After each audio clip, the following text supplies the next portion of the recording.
Trending Update USA here. I'm your anchor Steffan, and welcome back to Trending Update USA, the place where tennis meets the headlines you didn't see coming. Today, we dive into a moment that has the entire tennis world buzzing. Coco Gauff has done it, she made history. But it's not just the milestone that has people talking. It's the shocking details behind it, the reactions from the locker room, social media explosions, strategic shakeups, coaching revelations, prize money breakdowns, and the pressure storm that led to this moment.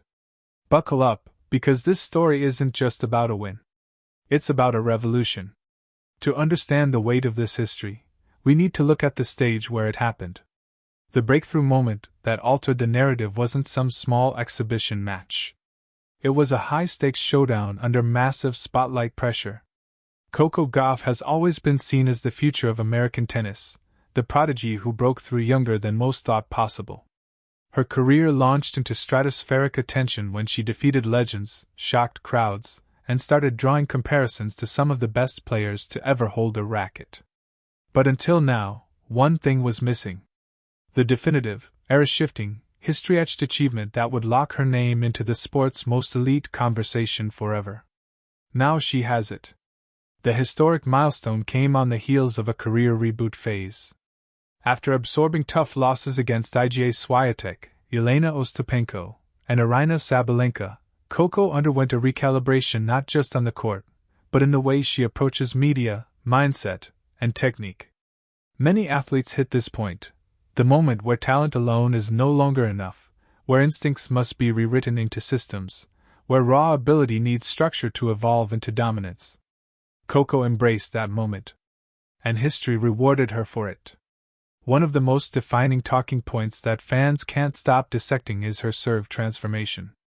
Statistically, Coco's serve efficiency had drawn criticism throughout 2024 and early 2025, with double faults and second serve vulnerabilities frequently plaguing key moments.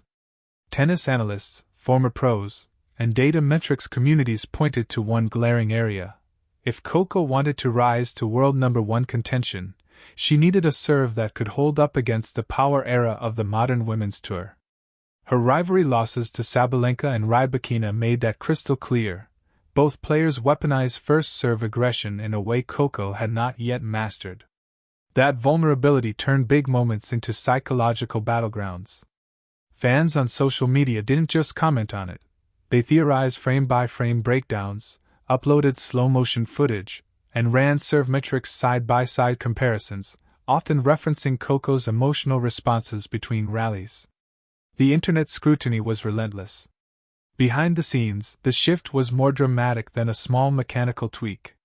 Coco began working extensively with her coaching team from the WTA circuit, incorporating serve analytics traditionally reserved for top-tier veterans. Players like Jessica Pegula, Naomi Osaka, and Madison Keys helped normalize big data and serve planning. Coco doubled down. Practice sessions expanded beyond hours of repetition into biomechanical reviews, toss angle precision mapping, timing chain diagnosis, and a shift to more aggressive shoulder engagement, while reducing launch tension. What happened next shocked even those who believed in her future. The history moment was secured when Coco claimed her biggest non-Grand Slam title to date at the Cincinnati Open, a tournament many insiders treat as a North American hardcourt proving ground. The event is formally known as the Western and Southern Open, but fans often call it Cincinnati for short. Coco didn't just win it. She dominated it. With a re-engineered service motion and a new philosophy built around fearless high-margin first-ball tennis, Coco delivered serve performances that cracked career-best efficiency numbers match after match. Her ace rate spiked. Her second serve kick percentage improved. And most notably, her double faults plummeted in the biggest moments. The title run included statement victories that left commentators stunned. She closed out matches faster than even experts predicted, often converting breakpoint pressure into service knives instead of liability tremors. After years of critics asking if Coco could hold serve under storm pressure, she answered with a chapter-defining statement. And that's where the shock started. Because while Coco delivered a history-setting milestone, it didn't happen without controversy sparks, emotional waves, locker room whispers, and unexpected backdrops that fueled global conversation. Fans expected celebration. They got something more complicated, more revealing, more exposed, more fascinating. The most jaw-dropping detail was the prize money conversation that followed. Coco earned over $3 million from her recent success wave, crossing into a paid tier that triggers comparisons not just to women's tour players, but to male ATP stars. Even in a sport where Grand Slam winners often earn past $3 million, Coco's earnings now push her into billionaire career projection models, something almost unheard of for someone her age. Tennis history records teenage prodigies, but not teenage economic titans. Fans began asking if the system is shifting, if endorsement power now outweighs trophy count, if prize money economics are creating a new tennis hierarchy. And the conversation wasn't just analytic. It was emotional. Some fans celebrated it. Others questioned it. Many debated it. The trending sentiment wasn't just about a win. It was about the evolution of tennis as a commercial product, not just a sporting achievement. Then came the coaching narrative twist. Coco recently confirmed a quiet but deliberate pullback from public coaching drama, choosing stability over constant headlines around training adjustments. After the split with her previous coaching staff earlier in 2024, Coco built a new developmental core. This new team prioritized mind-first tennis, consistent messaging, emotional rhythm control, and pressure inoculation training. The real shock was the recovery most fans didn't know had to happen. Coco had quietly battled performance pressure spirals triggered by serve criticism, schedule congestion, media expectations, and emerging rivalry comparisons. While insiders expected her to tumble under that pressure stack, Coco instead weaponized it into focus fuel. But unlike past champions who narrate recovery as a media chapter, Coco sealed hers silently. The shock wasn't that she recovered. It was that fans didn't even know she was in the danger zone until after she had already conquered it. And then, of course, came relationship and personal narrative buzz. Coco's reunion with her boyfriend during a break in tournament travel wasn't a scandal, but the timing triggered storyline timing echo. Fans have always linked her emotional endurance to personal stability, something seen in athletes like Osaka, Sabalenka, and Anisimova, players who thrive when the heart is balanced and wobble when it slips into pressure fog. Coco has repeatedly emphasized that love shouldn't be part of tennis conversation, but the internet never listens completely. They see cause and effect in narrative arcs even when data can't prove it. So when Coco revealed a spike in emotional clarity and calm between rallies, fans began linking it to off-court happiness timing. The headline wasn't just that she made history. It was that something outside the lines seemed to stabilize what was happening inside them. Then came rivalry reactions. Let's start with the numbers. Coco is now one of the youngest players in tennis history to win a top-level 1,000 hardcourt event, which places her achievement in the same conversation tier as early career breakthroughs from Osaka, Swiatek, and former world number 1 athletes who broke through young. The formal age milestone list includes Swiatek's 2022 rise, Osaka's 2018 breakout, and Sabalenka's 2023 hardcourt takeover era. Coco is now in that list, not waiting outside it. But tennis isn't measured only in age milestones. It's measured in rival impact. And Coco's across-rival reactions were the most convincing confirmation that things had shifted. Jessica Pegula publicly acknowledged Coco's improved serve aggression during her finals run. Meanwhile, Emma Navarro commented on social media praising Coco's fire control growth.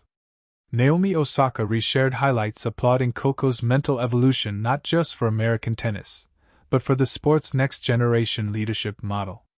What fans didn't expect, however, was the reaction speed. Top players weren't just congratulating her. They were acknowledging her threat arrival. That changes the narrative from prodigy to contender. From future to now. And now we get to the shocking detail that sparked the loudest conversation, the finals vibe shift.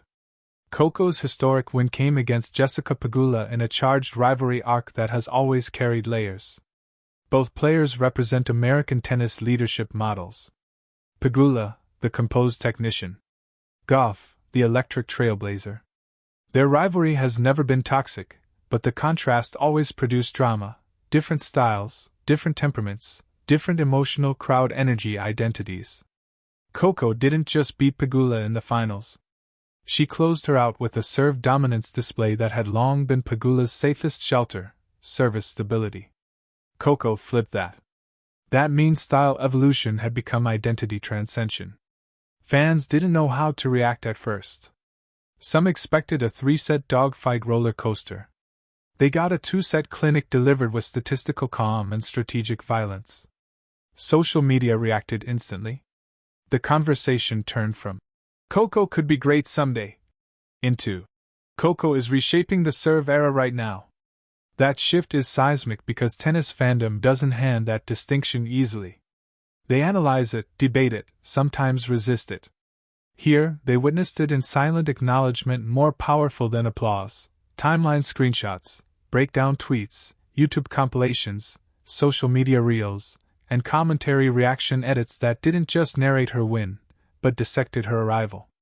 Replay culture replaced surprise culture. Another major point of discussion is the psychological armor that came with it. Coco has repeatedly spoken about overcoming pressure, but the delivery changed. In earlier years, she said it with uncertainty edges.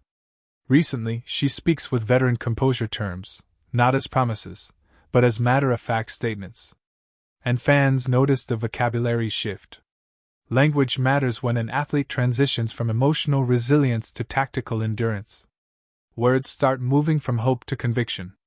And Coco displayed that in press interviews where she spoke not about becoming a champion, but continuing as one. Let's also look at crowd and cultural impact. Coco Gauff has been more than a tennis player for a long time. She became a generational symbol when she made her first Wimbledon breakthrough at 15, dismantling conventional age expectations. But now she has crossed into a rarer category, the athlete who affects culture without needing legacy years to validate it. Her win triggered trending conversations not just across tennis blogs, but across global sports communities intersecting economics, style, emotional identity, data metrics, and generational competition narratives.